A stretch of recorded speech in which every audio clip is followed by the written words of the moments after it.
ये ग्रंथ की संगति, अधिकांश विद्यार्थी इस विषय को जानते होंगे।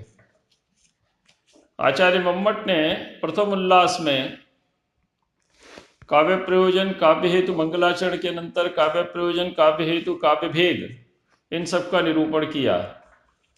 और जब काव्य लक्षण कर रहे थे, काव्य सामान्य का लक्षण आचार्य प्रस्तुत कर रहे थे, तो उन्होंने वहां कहा तद दोषौ शब्दार्थौ सगुणामलंकृति पुनः क्वापि।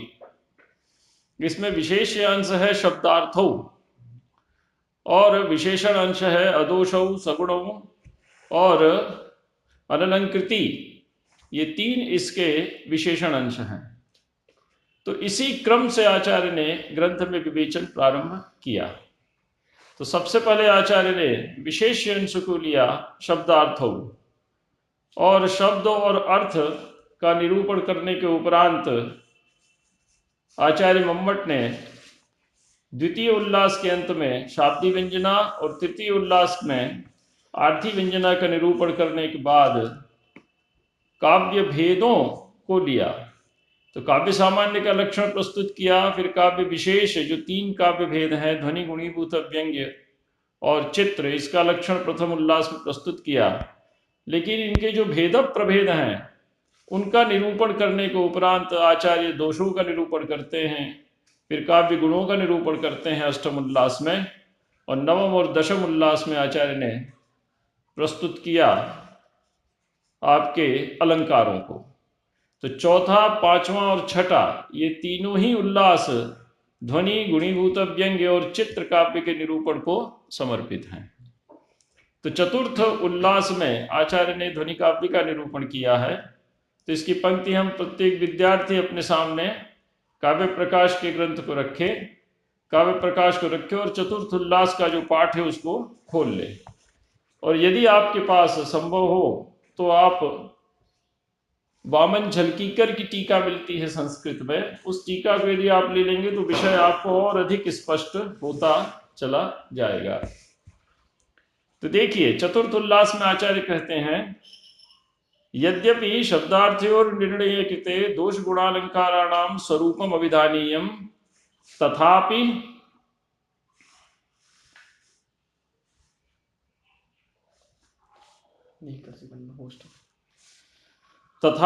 धर्मिणि प्रदर्शिते धर्माणाम हेयोपादेयता ज्ञायते इति प्रथमम काव्य भेदान आह। तो धर्म और धर्मी, तदोषौ शब्दार्थौ सुगुणाम अलंकृति पुनः क्वापि में शब्दार्थौ ये आपके धर्मी हैं, और उसके माध्यम से जो काव्यों का निरूपण किया आचार्य ने उसको प्रतिपादित करते हैं। तो धर्मिणी प्रदर्शित है, अर्थात काव्य के जो भेद हैं, ध्वनि, गुणीभूत, व्यंग्य और चित्र, इनका प्रदर्शन करने के उपरांत इसके जो धर्म है, अर्थात दोषहानि, गुणाधानम और अलंकार योग। तो दोष का अभाव, दोष की हानि, गुण और अलंकारों का आधान या उपादान, ये इसके गुण हैं, ये इसके धर्म हैं। तीन धर्मों की उपादेयता फिर उसकी सिद्ध हो सकेगी। तो पहले आचार्य धर्मी का प्रदर्शन करते हैं। धर्मी से तात्पर्य है आपका ध्वनि, गुणीभूत, व्यंग्य और चित्र, ये तीन काव्य भेद। तो चतुर्थ में इन्होंने ध्वनि का निरूपण किया, पंचम में इन्होंने गुणीभूत व्यंग्य का निरूपण किया, उसी के प्रसंग में व्यंजना की सिद्धि की, और षष्ठ में इन्होंने चित्र काव्य का निरूपण किया। तो यद्यपि शब्दार्थयोर निर्णय कृते शब्दस्य अर्थस्य च तयोः शब्दार्थयोः निर्णय कृते, कृते अर्थात संपादिते, दोष गुणालंकाराणाम स्वरूपम अभिधानीयम। तो ये प्रश्न क्यों खड़ा हुआ? क्योंकि इसी क्रम से तदोषौ शब्दार्थौ सगुणावलंकृति में आचार्य ने निरूपण किया था। तो अदोषौ, सगुणौ, अनलंकृति शब्दार्थौ, अनलंकृति पुनः क्वापि शब्दार्थौ। तो दोष का निरूपण करना चाहिए था शब्दार्थ का निरूपण करने के उपरांत। तो शब्द तीन प्रकार के माने, वाचक, लक्षक और व्यंजक। अर्थ तीन माने, वाच्य, लक्ष्य और व्यंग्य, और तीन शब्द शक्तियां मानी, अभिधा, लक्षणा और व्यंजना। ये सारा का सारा विवेचन तृतीय उल्लास तक आचार्य पूर्ण कर चुके हैं। और शाब्दी व्यंजना और आर्थी व्यंजना। संयोगो विप्रयोगश्च साहचर्यम विरोधिता अर्थ प्रकरणम लिंगम शब्दस्यान्यस्य सन्निधि, ये शाब्दी व्यंजना है।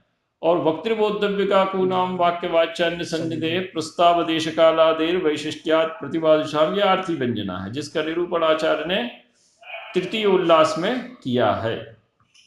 तीन समस्त विषयों का निरूपण करने को निर्णय कृत्य अर्थात निरूपिते, उनके स्वरूप को प्रतिपादित करने के उपरांत दोष गुणालंकारणाम स्वरूपम विधानीयम, तो क्रम प्राप्त जिस उद्देश्य क्रम से दोष गुण और अलंकारों का क्रमशः निरूपण किया जाना था, लेकिन चतुर्थ उल्लास में दोष का, पंचम उल्लास में गुण का और उसके अनंतर अलंकारों का निरूपण न करके आचार्य काव्य भेदों को ले रहे हैं। क्यों? तो उसमें उन्होंने बतलाया कि स्वरूपम अभिधानीयम, तथापि ऐसा होते हुए भी हमारी जो प्रतिज्ञा है उसके अनुसार दोष गुण और अलंकारों का निरूपण किया जाना था, ऐसा होते हुए भी धर्मिणी प्रदर्शिते धर्माणाम हेयोपादेयता ज्ञायते इति हेतु हो, क्योंकि जब तक हम धर्मी का प्रतिपादन नहीं करते तब तक उसके धर्मों की हेयता और धर्माणांच उपादेयता। तो एक बड़ा भारी प्रश्न खड़ा हुआ कि कौन सा ऐसा धर्म है जो हेय होगा, तो वो है काव्य दोष, जिनका निरूपण आचार्य ने सप्तम उल्लास में विस्तार से किया है। मुख्यार्थ हतिर्दोषः रसश्च मुख्यस्तदाश्रयाद वाच्य उभयोपयोगिनस्य शब्दाद्यास्तेन तेष्वपि सः। तो मुख्यार्थ हतिर्दोष है, तो यहां पर हेय को हम जोड़ लेंगे दोषों के साथ। तो धर्मेषु दोषाणाम हेयता एवंच गुणालंकाराणाम उपादेयता, तो काव्य के जो धर्म है उनमें दोष की हेयता, दोष का निराकरण और गुण और अलंकारों की उपादेयता अर्थात गुण और अलंकारों का ग्रहण, ये विदित नहीं हो सकता। तो धर्मिणी प्रदर्शिते धर्माणाम भेदोपादेयता ज्ञायते, जब तक हम धर्मी का उपस्थापन नहीं कर देते, धर्मी के स्वरूप का प्रतिपादन नहीं कर देते, तब तक उस धर्मी के आश्रित होकर प्रतीत होने वाले धर्मों की हेयता और धर्मों की उपादेयता का ज्ञान संभव नहीं हो सकता। तो धर्म क्या है? तो धर्म है अदोषौ सगुणौ और अलंकृतिया सालंकारो, जो भी कह लीजिए। तो इसमें हेयता के लिए हम ले लेंगे दोषों की हेयता अर्थात दोषाभाव, दोष हानि, और उपादेयता के लिए हम ले लेंगे गुणालंकाराणाम उपादानम।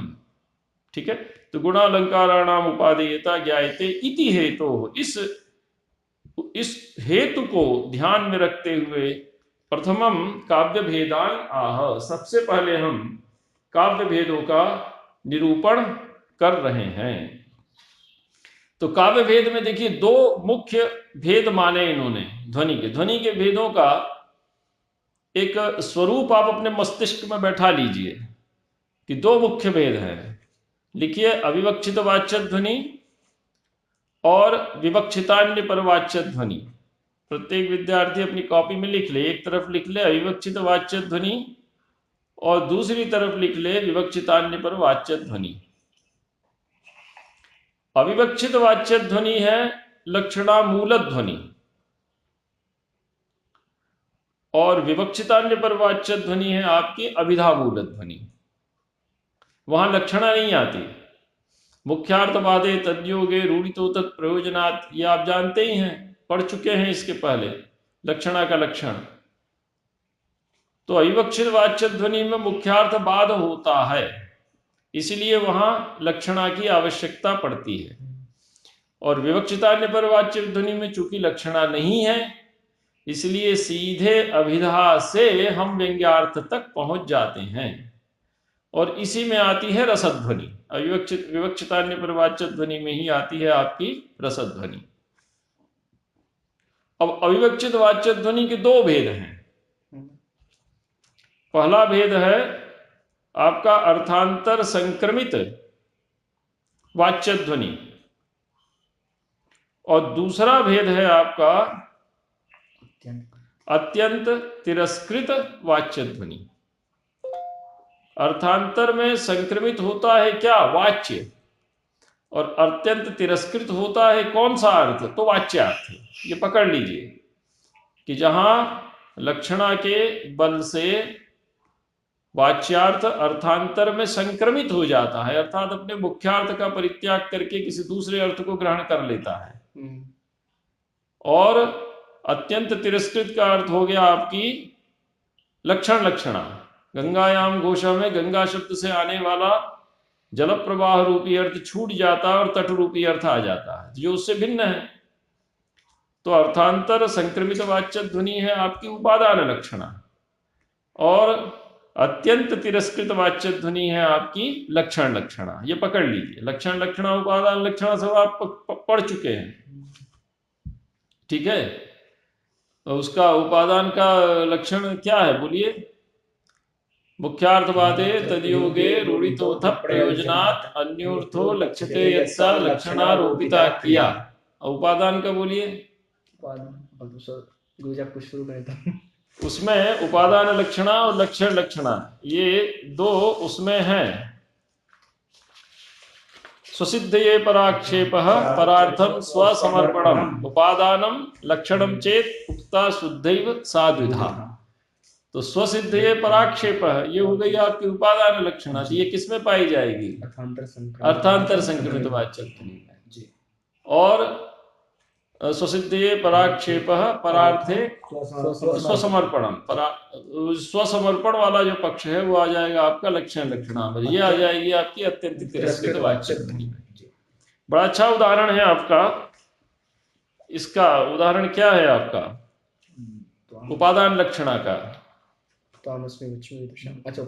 वहां है काके, जैसे काकेभ्यो दधिरक्षताम आपने यदि लिया तो वहां काक शब्द से हम क्या ले लेते हैं? दध्युपकाथकेभ्यो दधि रक्षताम, वहां उसको ले लेते हैं।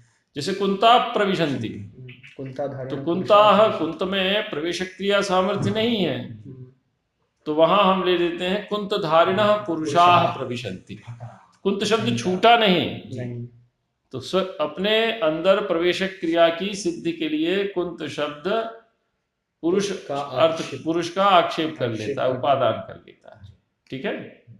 तो ये स्पष्ट हो गया अविवक्षित वाच्य ध्वनि के दो भेद, अर्थांतर संक्रमित वाच्य ध्वनि और अत्यंत तिरस्कृत वाच्य ध्वनि। अर्थांतर संक्रमित वाच्य ध्वनि उपादान लक्षणा मूलक है और अत्यंत तिरस्कृत वाच्य ध्वनि लक्षण लक्षणा मूलक है। ये सब आप पढ़ चुके हैं। इसके बाद जो दूसरा आपने बनाया था विवक्षितान्य पर वाच्य ध्वनि, इस विवक्षितान्य पर वाच्य ध्वनि में दो भेद हैं इसके भी। एक है आपका असंलक्षक क्रम व्यंग्य और दूसरा है आपका संलक्षक क्रम व्यंग्य।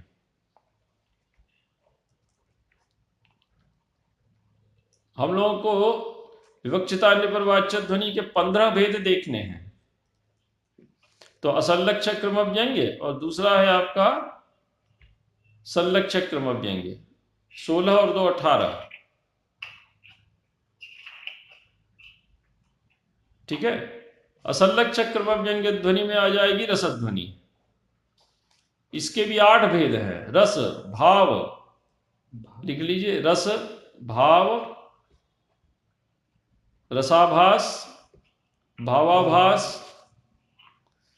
भाव शांति, भावोदय, भाव संधि, भाव शांति, भावोदय, भाव संधि और भाव शबलता। तो शांति, उदय, संधि, शबलता ये रट लीजिए और इसके साथ भाव जोड़ दीजिए, ठीक है। रस हुआ, भाव हुआ, फिर दोनों के साथ आभास शब्द जोड़ दीजिए, रसाभास, भावाभास, और इसके साथ फिर भाव शब्द ले लीजिए, भाव के साथ 4 जोड़ दीजिए, भाव शांति, भावोदय, भाव संधि और भाव शबलता। 8 हो गए। 1 2 3 4 5 6 7 8। ये आपके हो गए असंलक्षक क्रम व्यंग्य ध्वनि के भेद।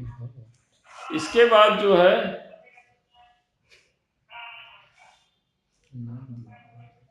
हो गए जी, 8 हो गए। कौन है देख इसमें? अरे कौन है? स्पीकर बंद कर लीजिए, अपना माइक म्यूट कर लीजिए। हाँ, कर लिया। ठीक है, ये हो गए 8 भेद। ये आके असंलक्षक क्रम व्यंग्य ध्वनि के हैं। अब संलक्षक क्रम व्यंग्य ध्वनि के 15 भेद हैं, उसका अलग पेज में चार्ट बनाइए। संलक्षक क्रम व्यंग्य ध्वनि का अलग चार्ट बनाइए। कल से रूम बनाया जाएगा ना, सुची तिवारी। कल से रूम बनाया जाएगा तो सबसे पहले माइक सबका बंद करवा करके। हो गया, बंद कर दिया। इसके फिर 3 भेद कीजिए। संलक्षक क्रम व्यंग्य हाँ। के। अच्छा। शब्द शक्त्युत्थ, अर्थ शक्त्युत्थ, शब्द शक्तित्व, शब्द शक्त्युत्थ, अर्थ शक्त्युत्थ और उभय शक्त्युत्थ। शब्द शक्तित्व, अर्थ शक्त्युत्थ, शक्त्युत्थ, शक्तिधन उत्थ, शक्त्युत्थ संधि हो जाएगी, और उभय शक्त्युत्थ। हो गए जी।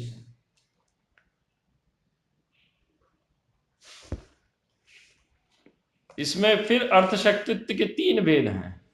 अर्थ शक्तित्व बीच वाला अर्थ शक्तित्व। हाँ।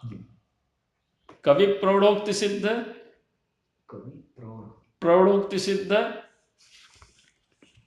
कवि निबद्ध वक्तृ प्रौढ़ोक्ति सिद्ध, कवि निबद्ध नहीं, पहला है स्वतः संभवी। कवि प्रौढ़ोक्ति के पहले लिख लीजिए। हाँ। स्वतः संभवी, फिर कवि प्रौढ़ोक्ति सिद्ध, स्वतः संभवी। हाँ, और कवि निबद्ध वक्तृ प्रौढ़ोक्ति सिद्ध।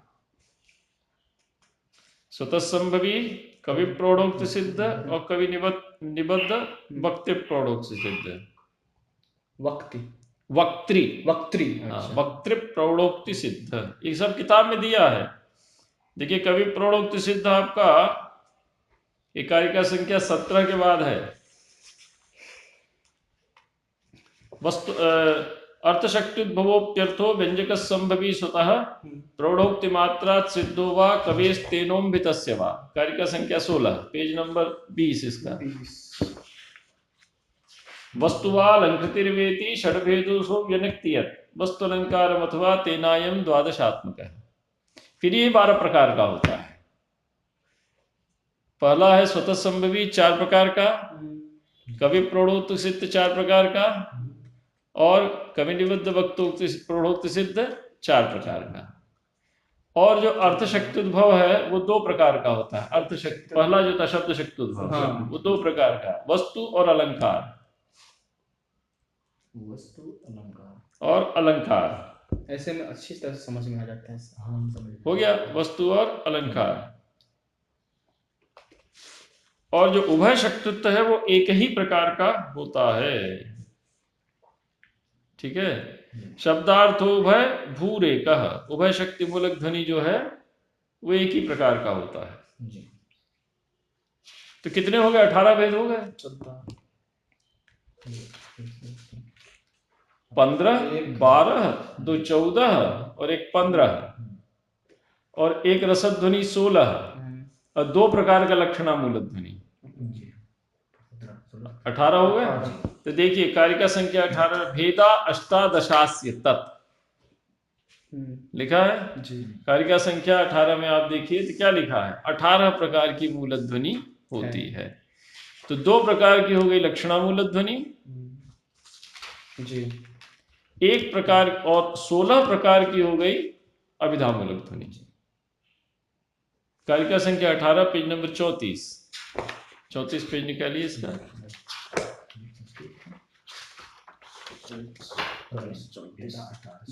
भेदा अष्टादशास्य तत्। ठीक है, तस्मात् अस्य ध्वनेः अष्टादश भेदाः। अष्टादश में 16 तो आपके चले गए किसमें? अभिधा मूल में, और 2 चले गए आपके किसमें? लक्षणा मूल में। तो अविवक्षित वाच्य ध्वनि 2 प्रकार की और विवक्षितान्य पर वाच्य ध्वनि 16 प्रकार की। तो अविवक्षित वाच्य ध्वनि में तो हमने बता दिया, लक्षणा मूल है, उपादान लक्षणा और लक्षण लक्षणा। और विवक्षितान्य पर वाच्य ध्वनि जो है उसके 3 भेद होंगे, शब्द शक्तित्व, अर्थ शक्तित्व और उभय शक्तित्व। शब्द शक्तित्व के 2 भेद, वस्तु और अलंकार। अर्थ शक्तित्व के पहले 3 भेद, स्वतः संभवी, कवि प्रौढ़ोक्ति सिद्ध, कवि निबद्ध वक्ति प्रौढ़ोक्ति सिद्ध। अब इसमें जो चार चार भेद है उसको अगले पन्ने पे लिख लीजिए।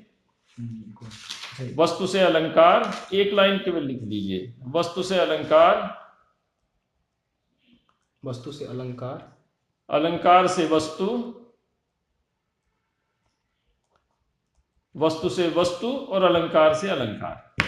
समझ में आ गया? वस्तु ऐसे लिखिए, आड़ा लिखिए, वस्तु से वस्तु, अच्छा वस्तु से अलंकार, वस्तु से अलंकार, अच्छा फिर अलंकार से वस्तु से लिखिए बीच में, अच्छा है अलंकार से वस्तु, नहीं दूसरे वाले में, अच्छा ये इधर ऐसे करके, हाँ दूसरे वाले में अलंकार से वस्तु हो गया, दो भेद जी। फिर वस्तु से वस्तु, वस्तु से वस्तु वस्तु और अलंकार से, और अलंकार से अलंकार, अलंकार से अलंकार। ये सर ये किसका है? ये संस्कृत का, ये स्वतः संभवी, स्वतः संभवी के चार भेद, इसको कर देते हैं स्वतः संभवी। हाँ, और यही चार भेद कभी प्रणोक्ति सिद्ध में भी होंगे और यही चार भेद कभी निबद्ध भक्ति प्रणोक्ति सिद्ध में भी होंगे। तो 12 हो गए, तीनों को यही पे लिखिए। हाँ, तो वहां अर्थ शक्ति उद्भव के ऊपर लिख लीजिए 12, तीनों में होंगे। बना लीजिएगा चार्ट घर जाके, फिर कल दिखाइएगा। तो अर्थ शक्ति उद्भव के ऊपर 12 संख्या लिखिए, यहाँ 12 संख्या लिखिए, इधर लाइए, मैंने यहाँ पे चार कर, यहाँ 12 लिखिए, यहाँ 12 संख्या लिखिए, यहाँ पहले पे 2 लिखिए, तो यहाँ 1 लिखिए, तो 12 2 14 और 1 15 और 1 ये हो गया।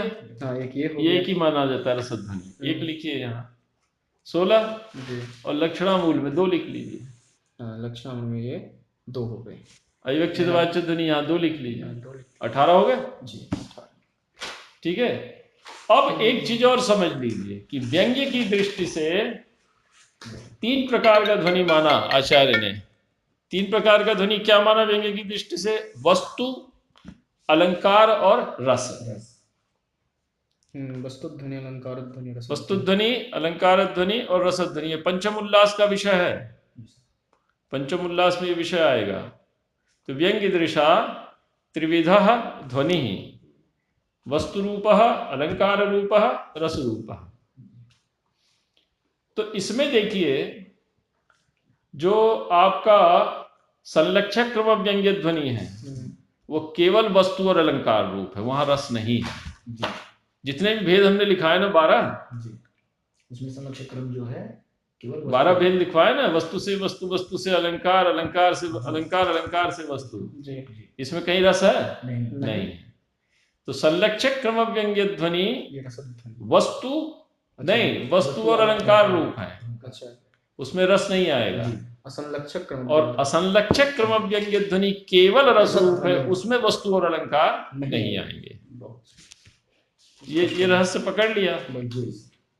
इतने भेद आपको इस उल्लास में पढ़ने ध्वनि के। फिर रस में आ जाएंगे 4 सिद्धांत: उत्पत्तिवाद, अनुमितिवाद, भुक्तिवाद और अभिव्यक्तिवाद। उत्पत्तिवाद लोल्लट का, ठीक है, और अनुमितिवाद शंकुक का, भुक्तिवाद भट्टनायक का और अभिव्यक्तिवाद अभिनवगुप्त का। ये मुख्य विषय है चतुर्थ उल्लास। तो ध्वनि का एक चार्ट बना लिया, कल इसको फेयर करके आप ले आइएगा और सभी विद्यार्थी जो सुन रहे हैं वो बैठकर इसको फेयर कर लें कल। तो पहला जो भेद है वो है आपका अविवक्षित वाच्य ध्वनि, ठीक है। अविवक्षित वाच्य ध्वनि जो संज्ञा है ये अपने आप में बताती है कि इसमें लक्षणा बैठी हुई है। हाँ, क्योंकि गंगायाम घोषः में गंगा शब्द का जो जलप्रवाह रूपी मुख्यार्थ है वो वहां पर विवक्षित नहीं है। यदि वो विवक्षित होगा तो घोष का अधिकरण नहीं बनेगा, ठीक है। घोष के अधिकरण की सिद्धि नहीं होगी, तो फिर वहां लक्ष्यार्थ लेते हैं। वो क्या है? तट, तट में गंगा के तट पर घोष, मुख्यार्थ बाद हुआ, फिर मुख्यार्थेन सहयोगः, फिर रूढ़ी और प्रयोजन। तो यहाँ प्रयोजन है, वो प्रयोजन क्या है? शैत्य पावनत्वातिशय की प्रतीति कराना। तो अविवक्षित वाच्य ध्वनि, अविवक्षित वाच्य ध्वनि में वाच्य दो प्रकार से अविवक्षित होता है, ये बता रहे हैं। अविवक्षित वाच्यो यह, देखिए ध्वनि शब्द पुल्लिंग है, तो यह ध्वनि ही अविवक्षित वाच्य है। तत्र अर्थात तस्मिन ध्वनौ, तत्र से क्या लेंगे हम, तस्मिन ध्वनौ, ठीक है। तत्र ध्वनौ आगे दिया है, देखिए ध्वनौ दिया है ना आगे, तो तत्र ध्वनौ वाच्यम अर्थांतरे संक्रमितम भवेत वा अत्यंतम तिरस्कृतम वा भवेत। लग गया ना मैं, विज्ञापन है। चलिए, इसमें तो टाइम आउट नहीं होता, कट गया नहीं, कट नहीं कटे, ठीक है। तो इस कारिका को समझ ले, अविवक्षित वाच्यो यस तत्र वाच्यम भवेत् ध्वनौ अर्थांतरे संक्रमितम अत्यंतम वा तिरस्कृतम। तो वाच्य के दो विशेषण बनाए, अर्थांतरे संक्रमितम वाच्यम, अत्यंतम तिरस्कृतम वाच्यम। वह बताया है जी।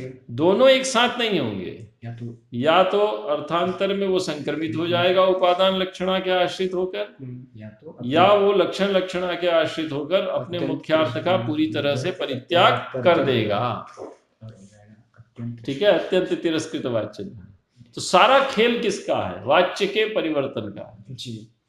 तो वाच्य को लेकर ही बात चल रही है। तो वाच्यम कीदृशम भवेत् अविवक्षित वाच्य ध्वनौ, दो प्रकार से अविवक्षित होता है, एक तो अर्थांतर में संक्रमित होकर और दूसरा अत्यंत तिरस्कृत होकर, यही उसकी अविवक्षितता है।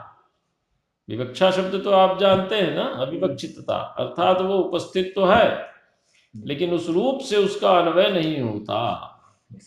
तो दो प्रकार हुआ, तो अनुपयुक्तम भवति और अन्वयायोग्यम भवति। अयोग्यम, ठीक है, या तो वो अनुपयुक्त हो जाएगा तो अर्थांतर में संक्रमित हो गया, या वो अन्वय के अयोग्य हो गया, जैसे गंगायाम घोषा में गंगा शब्द का जल प्रवाह रूपी वाच्यार्थ जी, वो अन्वित नहीं हो सकता वहां, ठीक है। तो अनुपयुक्तत्वात् अर्थांतरे संज्ञा आगे कहेंगे, और अन्वयायोग्यत्वात् अत्यंतम तिरस्कृतम। तो अविवक्षितता के दो आधार पकड़ लिए जी। अब इसके उदाहरण देते हैं, तो अन्वय बैठ गया इसका। यह अविवक्षित वाच्य ध्वनि ही तत्र ध्वनौ, जो अविवक्षित वाच्य ध्वनि होता है उस ध्वनि में वाच्यम अर्थांतरे संक्रमितम भवेत् अत्यंतम तिरस्कृतम वा भवेत्। प्राधान्य विप्रायण विकल्पा विधान तो ध्वनि में आया है, लेकिन यहाँ विकल्प का, यहाँ वा का अर्थ है विकल्प, या तो ये होगा या तो ये होगा, दोनों नहीं होगा, एक होगा। अब ये इसका वो उदाहरण बताते हैं। अर्थांतरे संक्रमित का अर्थ है कि वो अपने अर्थ को परित्याग करके दूसरे अर्थ में परिणत हो जाता है, जैसे काकेभ्यो दधिरक्षताम। तो काक से तात्पर्य केवल कौवा नहीं है, अभी तो दध्युपघातपेभ्यो दधि रक्षताम, जितने भी दध्युपघातक है, चाहे मार्जार आ जाए चाहे कोई आ जाए, सबसे उसको बचाना है। और अत्यंतम तिरस्कृतम का अर्थ है कि वो त्यक्तम, जो वाच्यार्थ है वो छूट जाता है, उसका पूरी तरह से परित्याग कर देते हैं, जैसे गंगायाम घोषा में जल प्रवाह का हमने पूरी तरह से परित्याग कर दिया, ठीक है। समझ में आ गया इतना? बिल्कुल। अब इसके नीचे पंक्ति देते हैं, लक्षणामूल गूढ़ व्यंग प्राधान्ये सत्येव अविवक्षितम वाच्यम यत्र सह ध्वनौ, ठीक है। लक्षणामूल गूढ़ व्यंग्य प्राधान्ये सत्येव अविवक्षितम वाच्यम यत्र, तो लक्षणामूल गूढ़ व्यंग्यार्थ के प्रधान होने पर भी, जैसे रूढ़ितोथ प्रयोजनात्, तो प्रयोजन को यदि आप लेंगे तो प्रयोजन का ज्ञान करने के लिए आपको व्यंग्यार्थ तक जाना पड़ेगा। गंगायाम घोषा में व्यंग्यार्थ गूढ़ है कि नहीं? हाँ है, छिपा हुआ है जी। तो कहा कि आप क्या सामान्य व्याकरण नहीं जानते कि गंगायाम घोषा बोल रहे हैं? सप्तमी का प्रयोग आप यहाँ कर रहे हैं और यहाँ अधिकरण की सिद्धि हो ही नहीं रही है, तो कहा कि भाई हम ऐसा बोल रहे हैं किसी प्रयोजन को लक्ष्य करके, हमारे प्रयोजन को पकड़िए आप। तो प्रयोजन क्या है? तो शैत्य पावनत्वातिशय की प्रतीति कराना, वो छिपा हुआ है। जी। तो लक्षणा, और वो जो गूढ़ व्यंग्य है वो लक्षणा मूलक है। जब तक लक्षणा नहीं आएगी तब तक आप व्यंग्यार्थ तक नहीं पहुंच सकते। तो यहां पर व्यंग्यार्थ तक पहुंचने के लिए आपको लक्षणा का आश्रय लेना पड़ता है। किसमें? अविवक्षित वाच्य ध्वनि में। समझ में आ गया? लक्षणा मूल गूढ़ व्यंग्य प्राधान्य। प्राधान्य मतलब प्रधान रूप से वक्ता का तात्पर्यार्थ उस प्रयोजन की प्रतीति कराने में है। तस्य प्रयोजनस्य प्रतीति एतादृशः शब्द प्रयोगो विधीयते गंगायाम घोषा।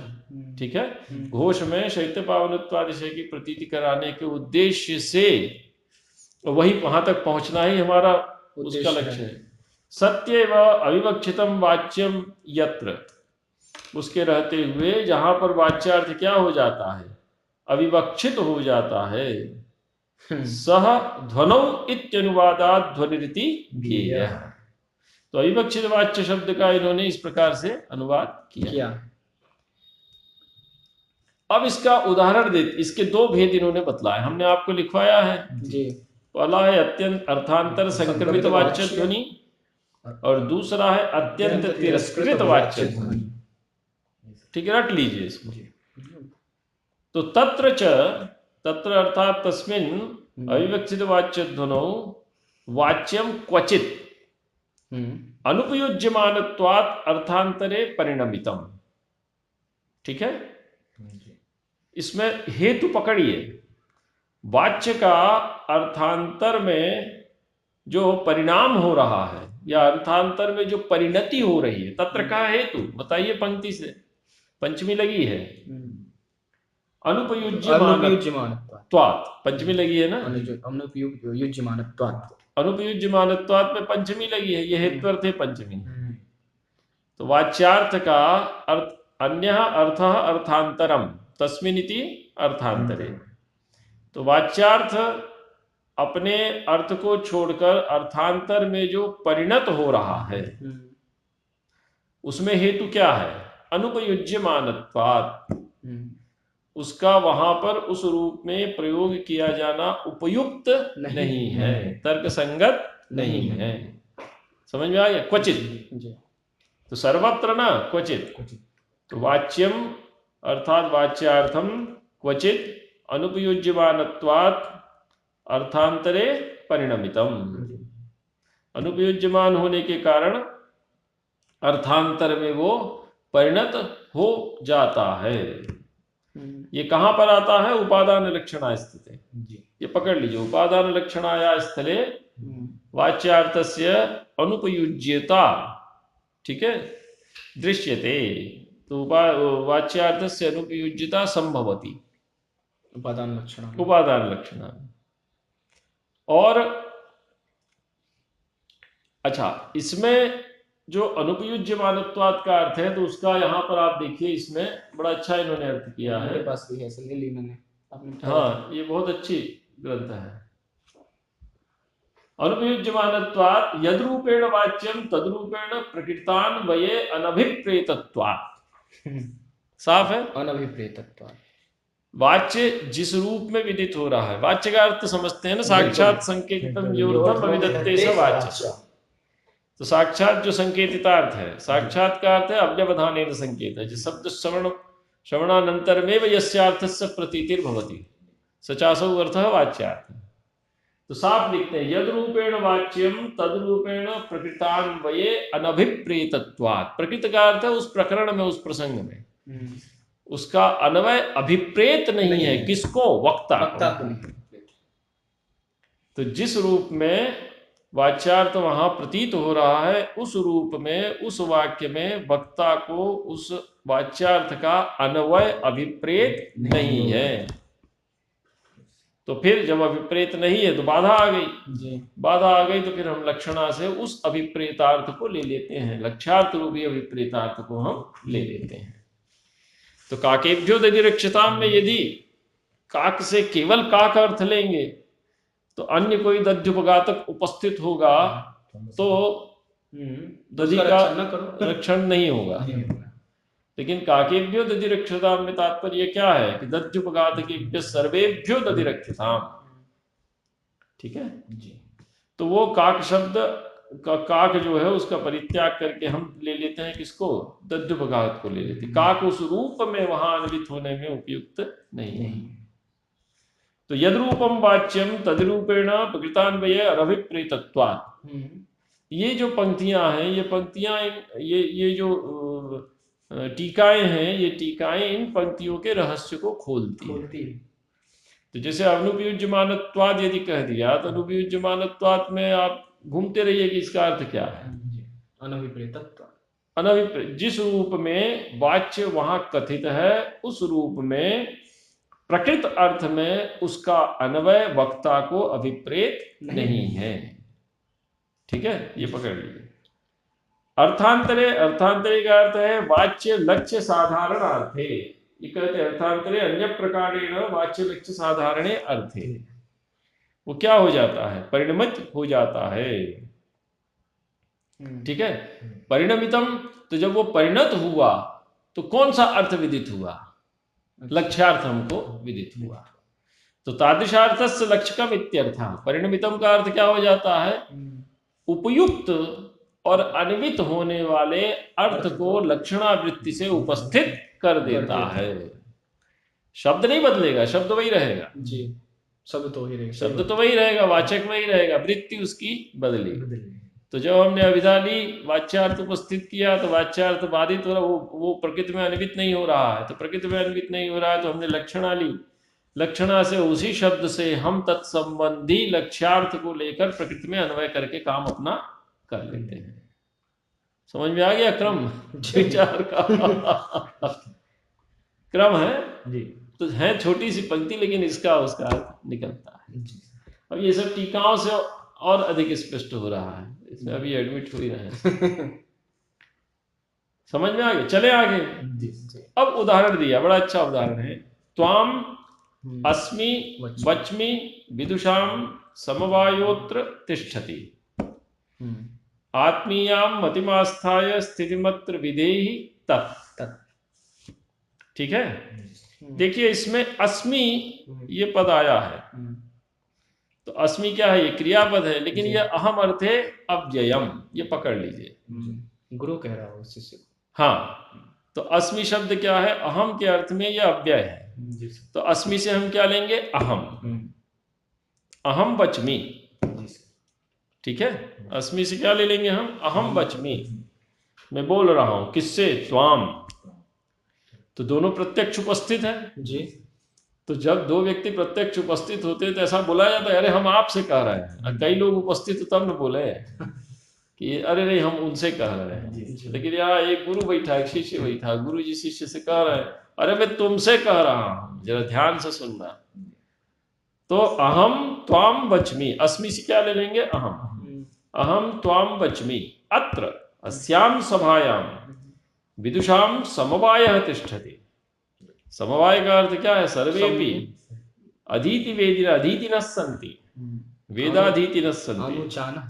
हाँ अनुचानः सन्ति, अच्छी प्रकार से पढ़े लिखे लोग हैं, कृत भूरि परिश्रमाः वर्तन्ते। हाँ शास्त्रेषु, तो वो वहां पर उपस्थित हैं। तो अत्र और एक दो नहीं है, समवाय है, अनेक है।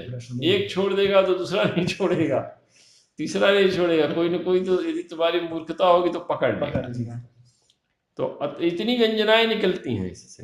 अत्र अस्मि अस्याम सभायाम विदुषाम समवायः तिष्ठति, तिष्ठति अर्थात प्रत्यक्षम दृश्यते, आत्मीयाम मतिम आस्थाय स्थितिम अत्र विधेहि तत्। स्थिति शब्द का है उचितः व्यवहारः, स्थिति, आपको अपनी स्थिति का ज्ञान होना चाहिए। स्थिति का अर्थ का तात्पर्य है कि आपको किस प्रकार का व्यवहार करना है, ये आपको ज्ञान होना चाहिए। तो स्थिति अर्थात यह उचितः व्यवहारः अत्र वर्तते। ठीक है तदत्र कर्तव्य, सचासो व्यवहारः अत्र कर्तव्य, वो व्यवहार यहाँ आप कीजिए।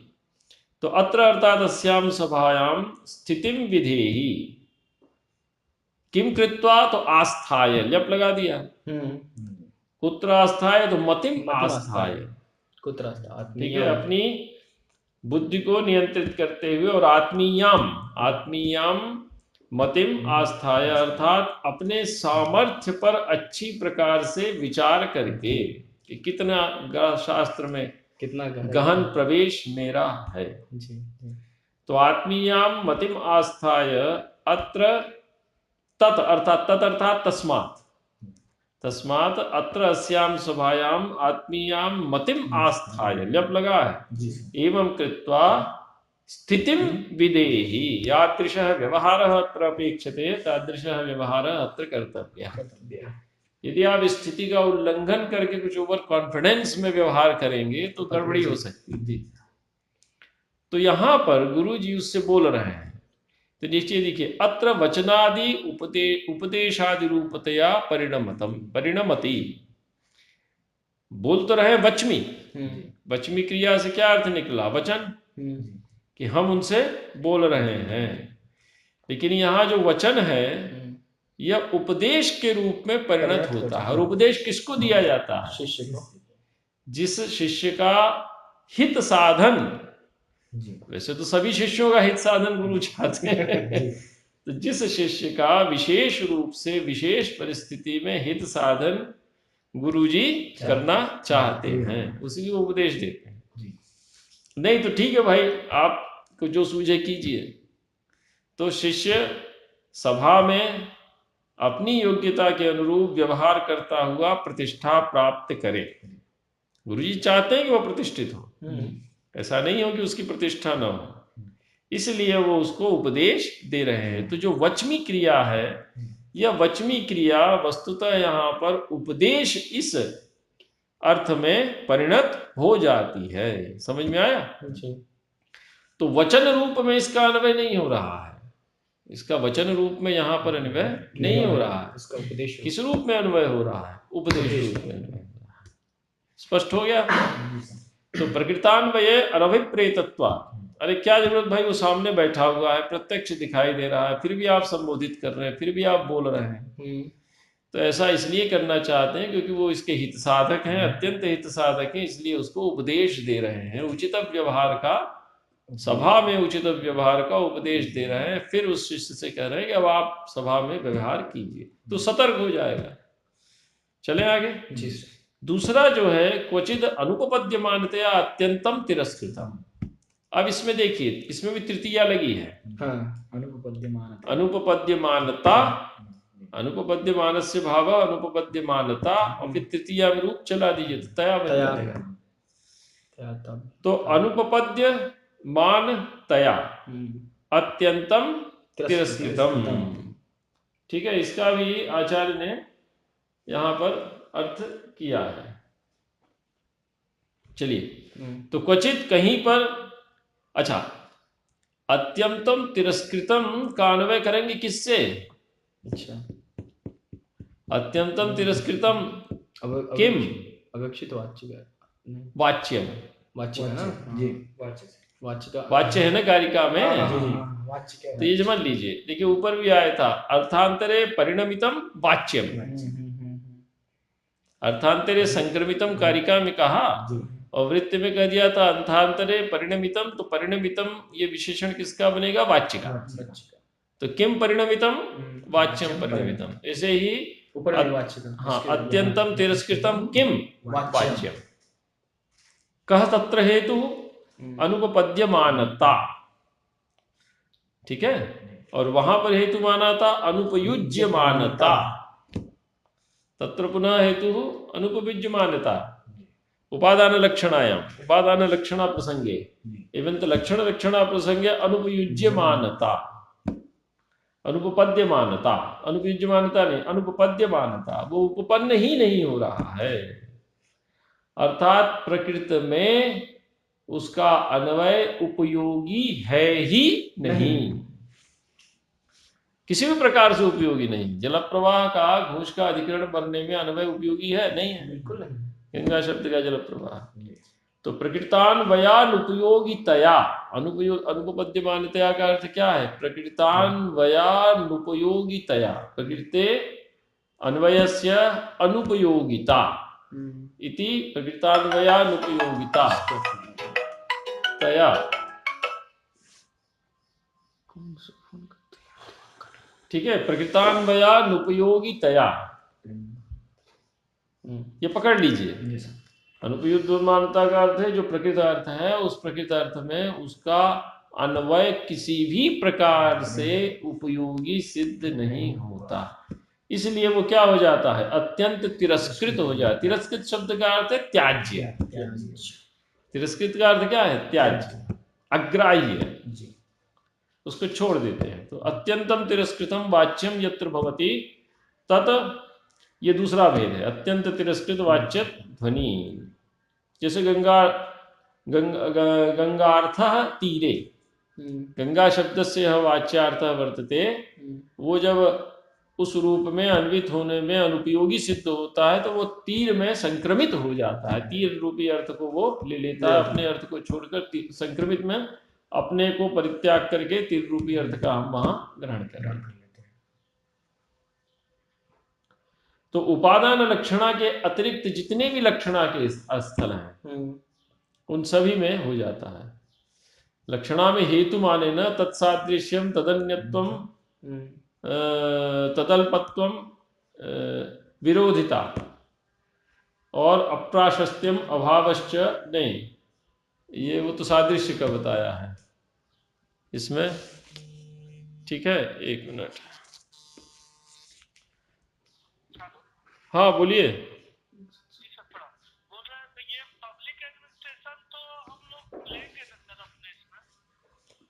पब्लिक एडमिनिस्ट्रेशन ले सकते हैं, ले लीजिए। पब्लिक एडमिनिस्ट्रेशन का अर्थ यह है कि वो मैनेजमेंट का विषय हो गया ना, प्रबंध शास्त्र।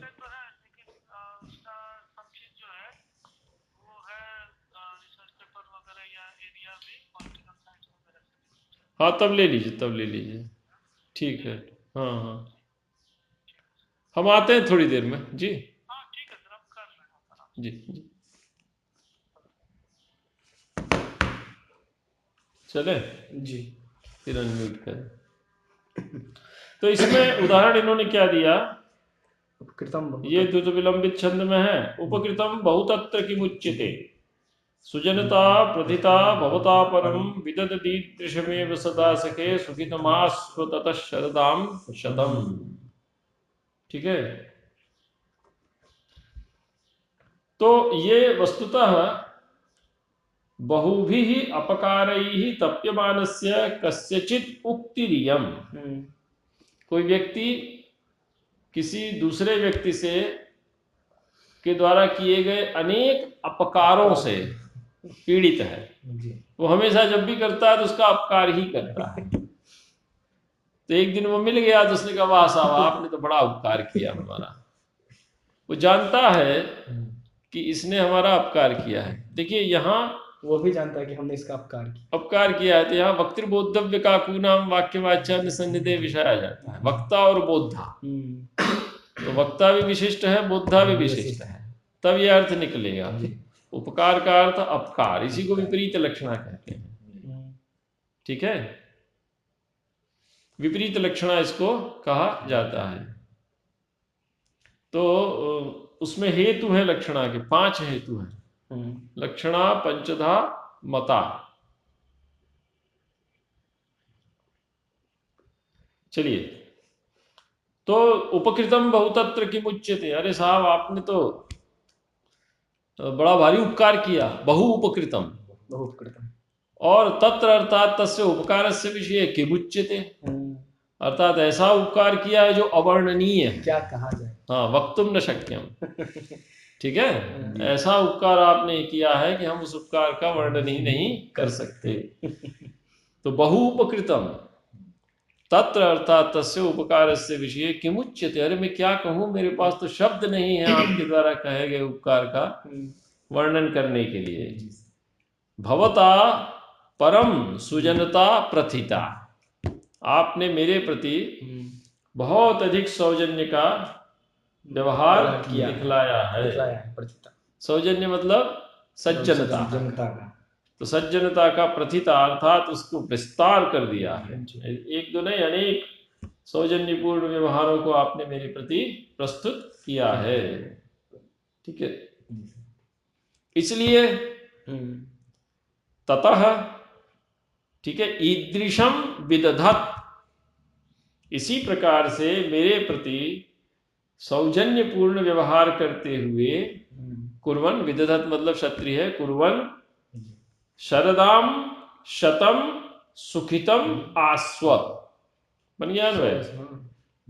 100 वर्ष तक जिए। शरदाम शतम, शरदाम शब्द का अर्थ है यहाँ पर 100 वर्षों तक आप, शरदाम वर्षाणाम शतम सुखितम अर्थात सुखयुक्तम, यथा स्यात् तथा आस्व तिष्ठ। सर यहाँ भी विपरीत लक्षण हो सकता यहाँ है, विपरीत लक्षण मतलब तुरंत चले जाइए, इस आपका इसी क्षण आपका पलायन हो जाए, मृत्यु हो जाए। ये कामना कर रहा है, ये नहीं कामना कर रहा है कि 100 वर्ष तक जिए। तो शरदाम शतम, ठीक है, सुखितम आस्व, सखे, सदा आस्व। सखे में भी है फिर, हाँ, सखे भी कह रहा है, हे मेरे दुश्मन, हे सखे, ततः यस्मात् त्वया मयि सुजनता प्रथिता तस्मात् ईदृशमेव सदा विदधत्, ऐसा हमेशा करते हुए शरदाम वर्षाणाम शतम व्याप्य सुखितम सुखयुक्तम यथा स्यात् तथा आस्व तिष्ठेति मुख्यो अर्थ है। ये मुख्य अर्थ है। लेकिन जब प्रकरण पर हम जाते हैं अर्थात वक्ता और बुद्धा को देखते हैं और बुद्धापकारी भावम प्रति बाधितस्सन् विपरीतम लक्षयति, तो विपरीत लक्षणा से एकदम उल्टा अर्थ निकलता है। तो उपकृत का विपरीत अर्थ क्या निकलेगा? अपकृत। सुजनता का दुर्जनता, सखे का शत्रु, सुखितम का दुखितम। ठीक है, और शरदाम शतम आस्व का अर्थ है तत्क्षण ही, इसी क्षण आपकी मृत्यु हो जाए। तो ये लक्षणा है। इसमें जो अर्थ विदित हो रहा वाच्यार्थ, वो उस रूप में अन्वित न होकर वो सर्वथा अनुपयोगी है। लेकिन इसमें आपको प्रकरण वक्तव्य द्रव्य काकु नाम वाक्य वाच्यान्य संदेह प्रस्ताव देश कालादि देख, इसीलिए तृतीय उल्लास में इन्होंने आर्थी व्यंजना को बतला दिया, क्योंकि आर्थी व्यंजना यहाँ है, बैठी हुई है। चले आगे। तो एतद अपकारिणम प्रति विपरीत लक्षणया कश्चित भक्ति, कोई व्यक्ति किसी अपने प्रति अपकार करने वाले को संबोधित करके विपरीत लक्षणा से बोल रहा है। ठीक है, वो लक्षणा पंचधामता वाली कारिका आपने कही है, इसमें रिकॉर्ड हो गई है आपने। हाँ, उसमें नहीं, वो दूसरा, वो दूसरी कारिका थी। तो वो जो लक्षणा पंचधामता है वो समीप होता है, सदृश होता है, वैपरीत्य होता है। ठीक है, इस प्रकार से है। उसको बता देंगे अगली कक्षा में, हम लोग उसको देख लेंगे।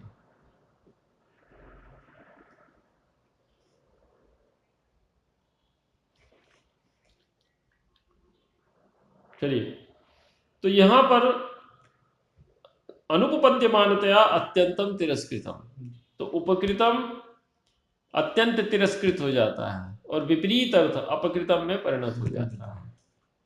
ठीक है, सुजनता दुर्जनता में परिणत हो जाती है। और आपका जो सुखितम आस्व है वो किस में परिणत हो जाता है? दुखितम में परिणत हो जाता है। सखे परिणत हो जाता है शत्रु। ठीक, चले आगे।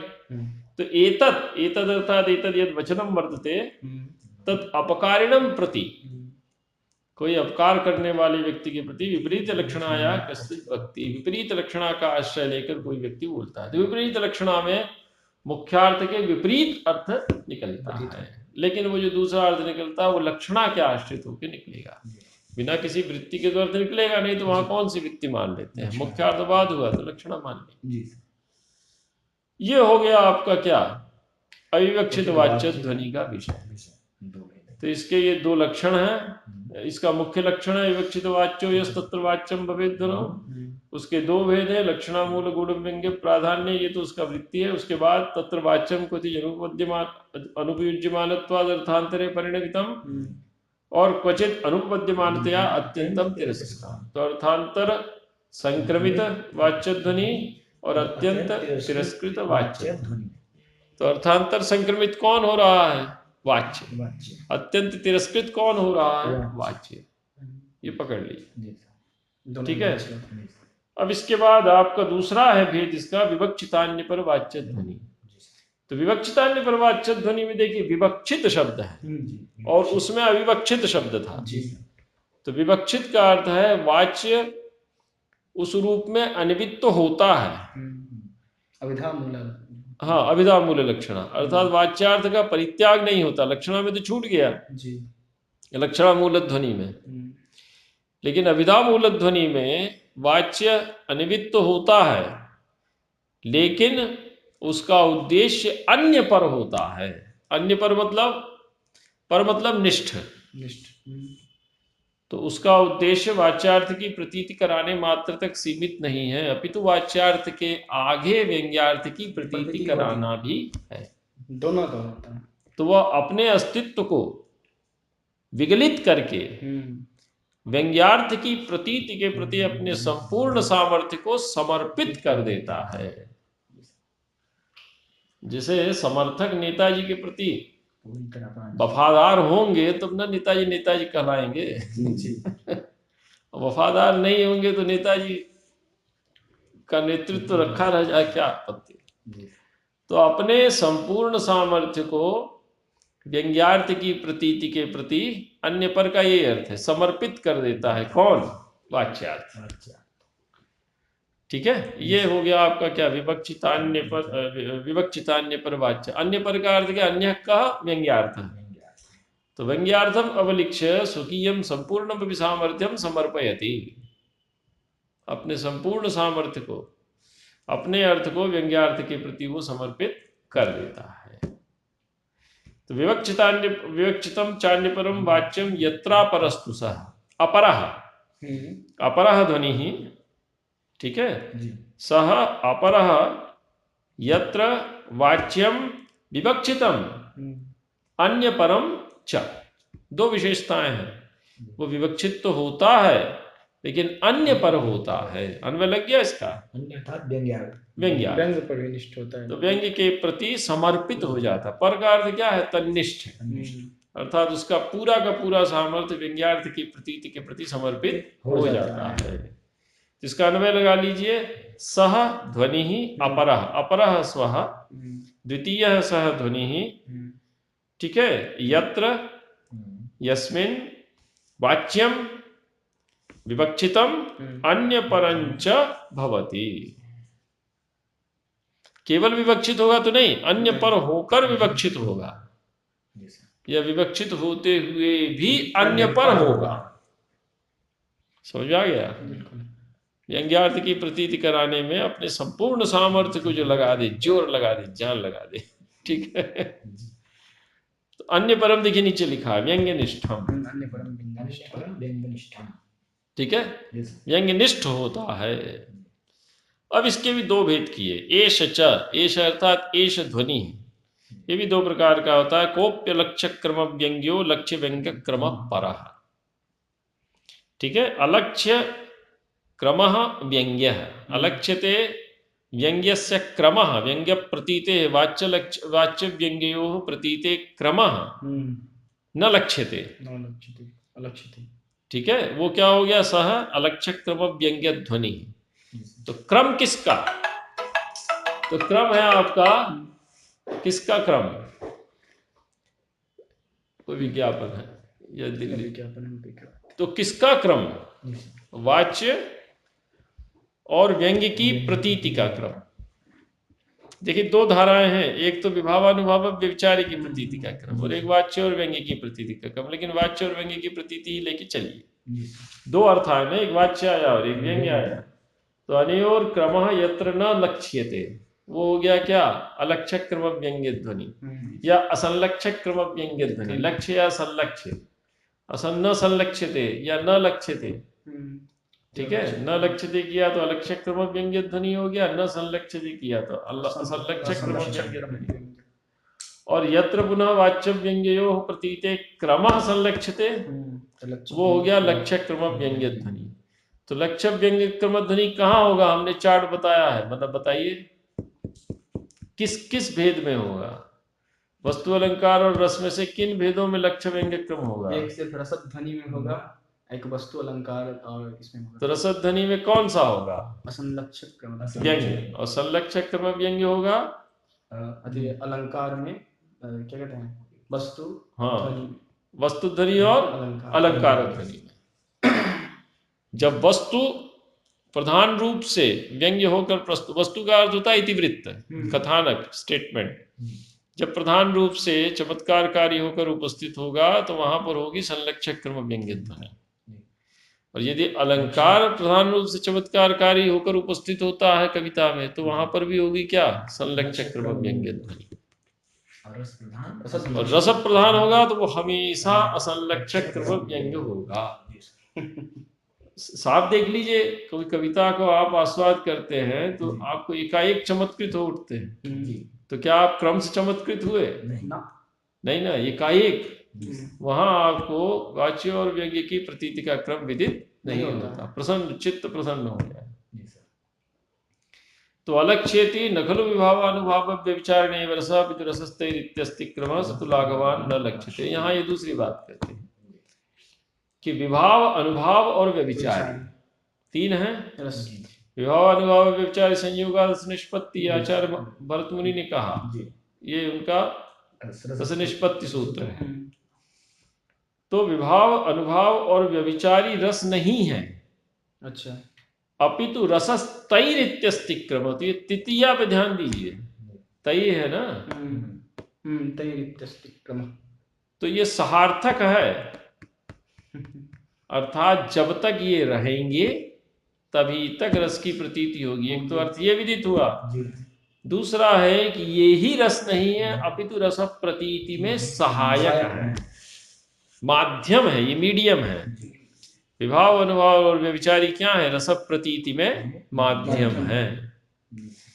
तो अपितु रसस्तैरित्यस्ति क्रमः, ठीक है। तो इसमें बता दिया कि विभाव, अनुभाव, व्यभिचारी रस नहीं है, अपितु ये रस की सिद्धि के साधन है। और सचासौ क्रमः लाघवान न लक्ष्यते। तो लाघव में इन्होंने दृष्टांत दिया है शतपत्र दलन न्यायेन। सूची से आप कमल के 100 पत्तों को रख लीजिए और बेधिए, तो एक ही स्ट्रोक में वो अंतिम पत्ते तक को बेच देगा। तो क्या उनके बेधा तो उसने क्रम से, जो सुई का प्रवेश हुआ उन कमल पत्रों में वो क्रम से ही हुआ, लेकिन वो इतना सूक्ष्म था, इतना शीघ्र हुआ कि वो क्रम विदित नहीं हुआ। तो विभावः वर्तते, अनुभावः वर्तते, व्यभिचारी वर्तते, स्थायी वर्तते, सात्विक इति सर्वे विभावाः वर्तन्ते, किन्तु यदा रस प्रतीतिर्भवति तदा एतेषां क्रमः न संलक्ष्यते। कथम लाघवात्, कस्तत्र हेतुः, अर्थात क्रमः विद्यमानोपि क्रमः कथम न संलक्ष्यते, बैठा हुआ क्रम भी क्यों नहीं दिखाई देता है। तो लाघवात, लाघवात का अर्थ इतनी शीघ्रता से वो रसानुभूति होती है, झटिति होती है कि क्रम होते हुए भी उस क्रम का हम ज्ञान नहीं करते। यहीं तक रहने दें आज, ठीक है। इसके बाद अब प्रतिदिन कक्षा रखें हम लोग, प्रतिदिन रखिएगा तो और अच्छा। जैसे तो कल भी रख लीजिए, हम तो अभी खाली है, कोई व्यस्तता नहीं, जितना आगे बढ़ जाएगा और अच्छा बढ़ जाए तो कल फिर हम लोग वही 3 से 4 रखते हैं। सभी विद्यार्थी कल फिर ग्रंथ लेके उपस्थित रहेंगे।